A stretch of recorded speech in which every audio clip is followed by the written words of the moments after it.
cause y'all know what it is. TNN Trap News Network. I was with Rich Trapper. I fucks with you.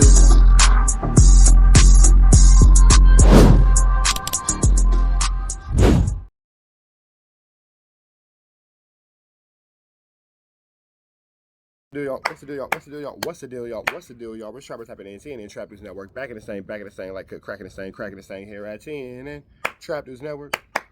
Good news you can use. Good knowledge. You ain't finna get nobody's college. Hit us with a like, with a comment, with a subscribe. Everything we got going on here at TNN Trap News Network. Good news you can use. Good knowledge you ain't finna get in nobody's college. Tap in with the tap in to make sure you're on fact. Tap in with that tap in. Like, comment, subscribe for everything we got going on here at TNN Trap News Network. We finna slide into this good content, man. Notification bell here. All tap in for the latest and the greatest of what we got going on. Trap News Network. We got Blueface snapping on Rat Run Runner after some money's going missing. So we finna see what's going on, man. Let's tap in with this tap in. Rich Trapper, hit the like, hit the comment, subscribe button. Let's get into this content. Let's go. WACK100 was supposed to guide and protect Blueface, but instead, this situation looks more like a long game where serious money slipped through the cracks. Let's break down how one of the most talked about managers in the culture allegedly played things right out in the open. WACK100 is a longtime music manager from Los Angeles, known for loud opinions, non-stop controversy, and standing next to artists who live in chaos. Born Cash Jones, he built his name in the streets before pivoting into the industry, later managing artists like The Game and Ray J. But out of all his moves, his connection to Blueface might be the most profitable and the most side-eye worthy situation of them all. Blueface, born Jonathan Porter, was just a young dude from LA who fell into fame almost by accident. He came up off the viral success of Oceana, with zero understanding of contracts, managers, or how the industry really works. He wasn't polished, wasn't trained, and definitely wasn't protected. Just a street-smart artist making noise and figuring things out as he went.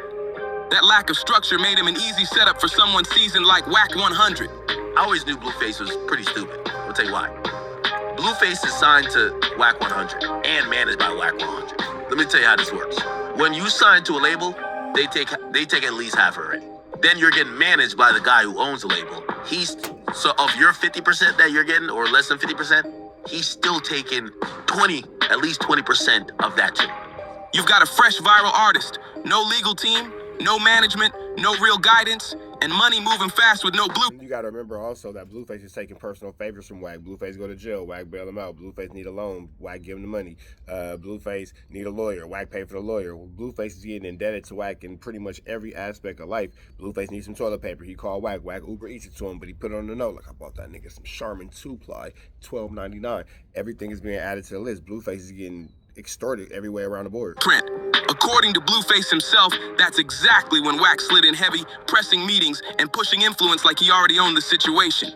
The connection started after WACK100's daughter heard Oceana and put him onto the track. Not long after, Wack popped into Blueface's DMs trying to line up a sit-down. Blueface wasn't feeling it at first, though. A quick Google search showed nothing but drama, arguments, and messy headlines, which made him keep his guard all the way up. Blueface even admitted that Wack's past name and reputation made things awkward, especially given their different street affiliations. Still, Wack didn't back off. Constant calls, non-stop messages, pushing hard for a meeting at his house like time was running out. At that point, Blueface was doing everything solo. Booking shows, shooting videos, and it makes you wonder if somebody else had eyes on Blueface and Wack kind of got wind that somebody else is going to scoop Blueface up, and Wack kind of snaked in there and took that opportunity. And then it kind of makes you wonder, who was that person that told Wack something about Blueface, and why did Wack snake that person? Selling business himself, while labels like Atlantic Records and Empire Records were circling, but clearly didn't understand his background. One moment at a park in his neighborhood, though, changed everything. Because Wack called again, sent a car, and this time, Blueface got in. When Blueface finally pulled up to WACK100's mansion, the flex worked instantly. The house, the lifestyle, the energy, it all screamed success. Blueface later explained that when you see someone who really got it, it hits different, and that visual alone made him believe Wack could take him to that next level. And that's exactly the setup Wack wanted. The mansion wasn't just a home, it was a sales pitch. Everything about the moment was designed to impress, overwhelm, and lower Blueface's guard before any real business talk even started.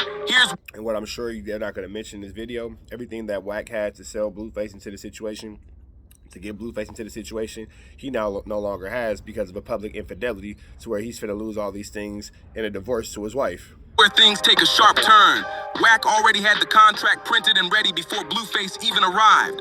No long conversation, no breakdown of terms, no proper explanation, just papers waiting to be signed. That alone raises eyebrows, because major deals aren't supposed to move like surprise pop quizzes. The most uncomfortable moment came next. Blueface looked at Wack's wife and asked her straight up if she'd advise her own son to sign that same contract.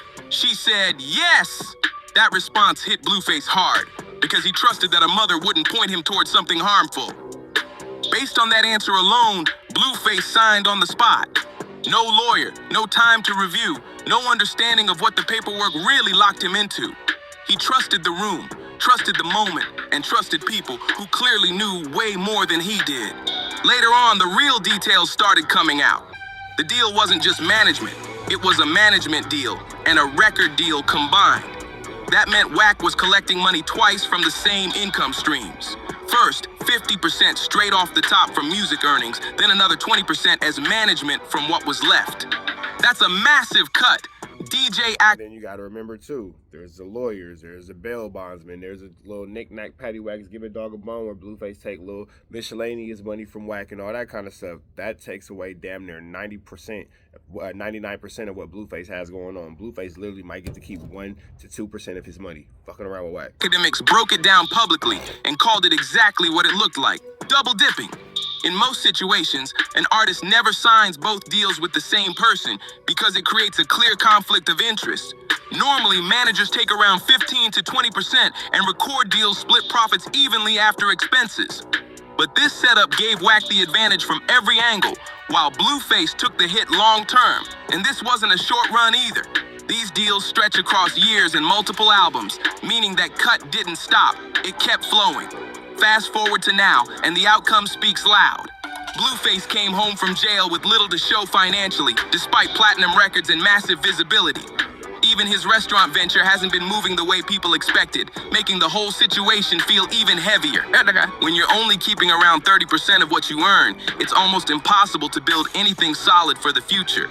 Investments stall, businesses struggle, and long-term plans fall apart fast. Most of Blueface's money has reportedly been funneling straight to WACK100, and now there's talk that Blueface may even have to let go of his house. That alone shows how damaging these kinds of deals can be to an artist's financial future. While Wack... Blueface's house is actually currently up on the market for sale for $1 million or so or something like that. So it's not allegedly. That house is gone. He lost that. Wack has made terrible financial decisions and financial suggestions for Blueface. And then you also have to remember too, he got to pay a couple $1 million back for old boy who he shot in Vegas and all kind of stuff like that. So it's a lot going on over there. Continues living large, posting luxury and flashing success online. The artist who actually made the music is stuck scrambling. What makes it even crazier is that Blueface is still locked into the agreement.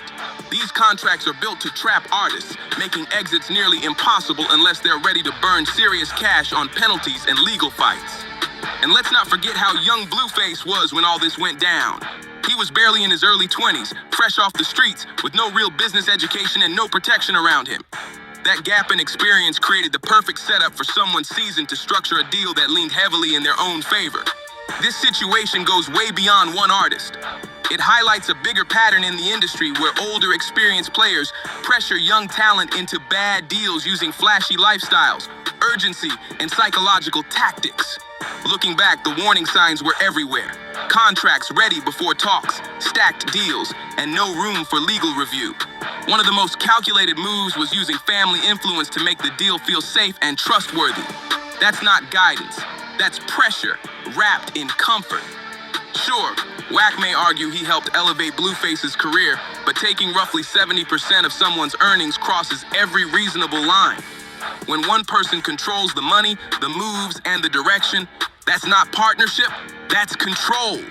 And when control runs that deep, the artist is the one left paying the price.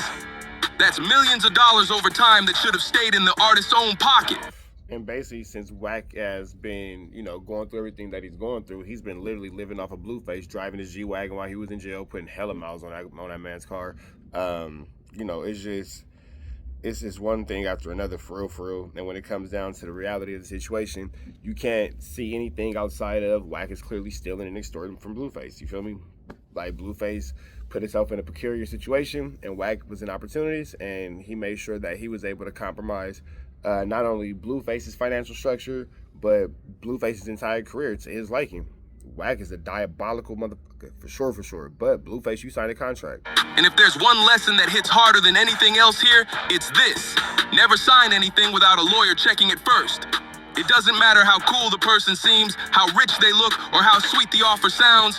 Independent legal advice is non-negotiable.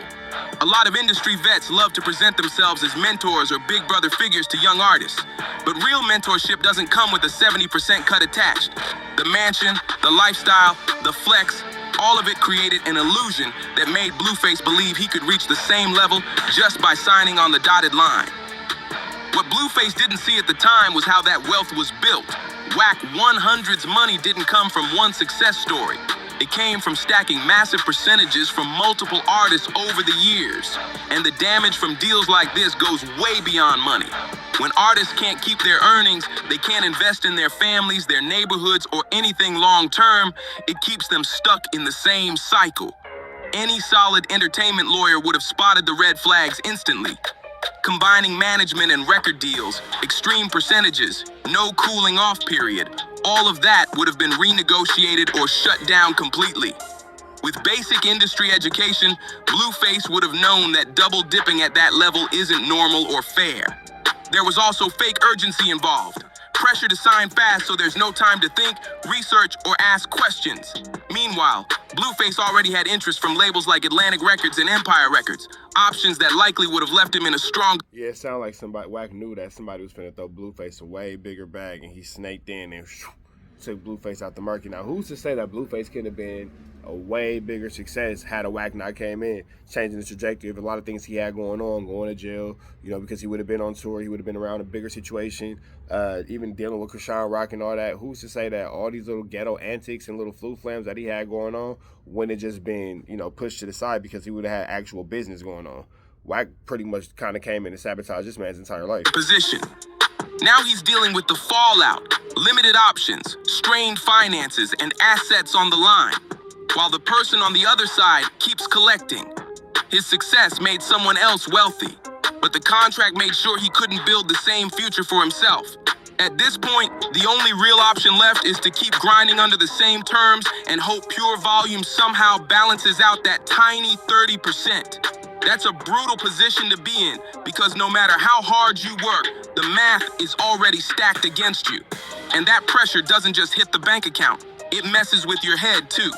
When you wake up every day knowing most of your effort is lining someone else's pockets, motivation starts slipping and creativity takes a real hit. That mental weight adds up fast. Instead of focusing on growth, artistry, and long-term vision, the artist is stuck thinking about survival. Damn. Yeah, Blueface is pretty much in a full slave contract, you know what I'm saying? The more music he makes, the more talent he puts out, the more creativity he gives the world, the richer Wack gets. And it's kind of interesting now to know the terms of this condition. Interesting now to know the terms and the conditions of this contract and what, you know, requirements Blueface has to fulfill in order to get out this contract, because this right here is sick. Every song, every appearance, every move feels less rewarding when the payoff barely reaches you. Over time, that kind of setup drains passion, dulls ambition, and turns what should be exciting into straight frustration.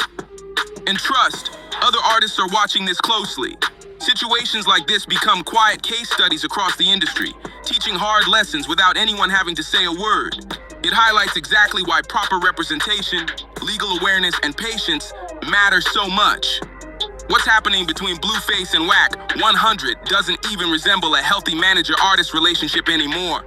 It looks more like control than collaboration. Real managers are supposed to work for the artist. They help protect earnings, build leverage, and open doors, not structure deals where they win no matter what. This setup feels like an extreme version of a 360 deal, and even most of those don't come close to taking 70%. By any industry standard, that's excessive and borderline reckless. If deals like this start getting normalized, it sends a dangerous message. It tells young artists that desperation is enough to justify unfair terms. And these business situations don't just stay on contracts. They destroy trust, strain personal relationships, and leave long-term resentment that doesn't fade easily. Blueface likely viewed Wack as a mentor and protector in the beginning. Realizing that trust came with heavy strings attached is a hard wake-up call. And when artists can't build... All right, man, I'm gonna let y'all catch the rest of this. We up out here to the next one. Y'all know the deal, man. Red dot to the left. You know the rest. We gone.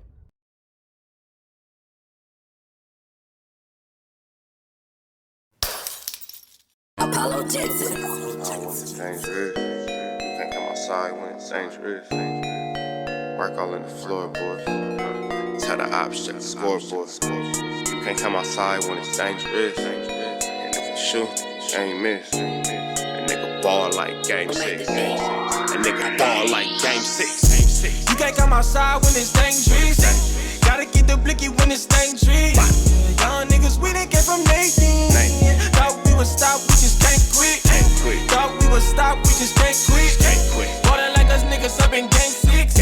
Missy with the bullshit, you can save it. Ballin' like us niggas up in game 6. Game 60 bands on my neck when I got it on me. And I remember I was broke, I never let them hold me. Final seconds with my back against the wall, 81 point strong with this K, I call it Kobe.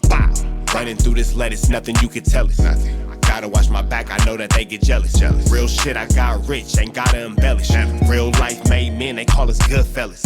And I ain't got anxiety, I know it's intuition. May never love a bitch, but I for sure play my position. I know the streets talking, I'm cracking, so I ain't tripping. I said I play for keeps, but I guess them niggas ain't listening. Sick like Jordan, call it game 6. Shoot like Curry and I can't miss.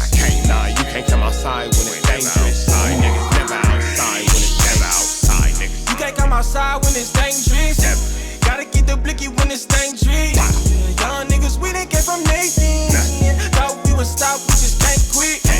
Thought we would stop, we just can't quit. Ballin' like us niggas up in game 6. Missy with the bullshit, you can save it. Ballin' like us niggas up in game 6. I've been winning, tell my ops check the scoreboard. Money in the attic, work all in the floorboards. Late night, that's the life that we pray for. Overtime with the pack is what we in the game for. Put myself in the game and everything is just a memory. Made a couple plays for the pain, not an enemy. Gotta watch my friends more, I gotta watch the enemies. Friends is hella fake, I know we're enemies. Intentions, I let it go until it click if I'm aiming. Started staying safe and ended up staying dangerous. Game on the line, see the pressure I can take it. Hall of Fame shit, so if it's mine, I'ma take. Niggas sick like Jordan, call it game 6. Niggas shoot like Curry and I can't miss. Niggas never outside when it's dangerous. You niggas never outside when it's dangerous. You can't come outside when it's dangerous. Gotta get the blicky when it's dangerous. Young niggas, we didn't get from Nathan. Thought we would stop, we just can't quit. Thought we would stop, we just can't quit. Ballin' like us niggas up in game 6. Missy with the bullshit, you can save it. Ballin' like us niggas up in game 6. You can't come outside when it's dangerous. Gotta get the blicky when it's dangerous. Young niggas, we didn't get from Nathan. Thought we would stop, we just can't quit. Thought we would stop, we just can't quit. Ballin' like us niggas up in game 6. Missy with the bullshit, you can save it. Ballin' like us niggas up in game 6. Safe like Jordan, call it game 6. Shoot like Curry and I can't miss. You niggas never outside when it's dangerous. You niggas always inside when it's dangerous. Shoot like Curry and I can't miss. Niggas sick like Jordan, call it game 6. Niggas never outside when it's dangerous.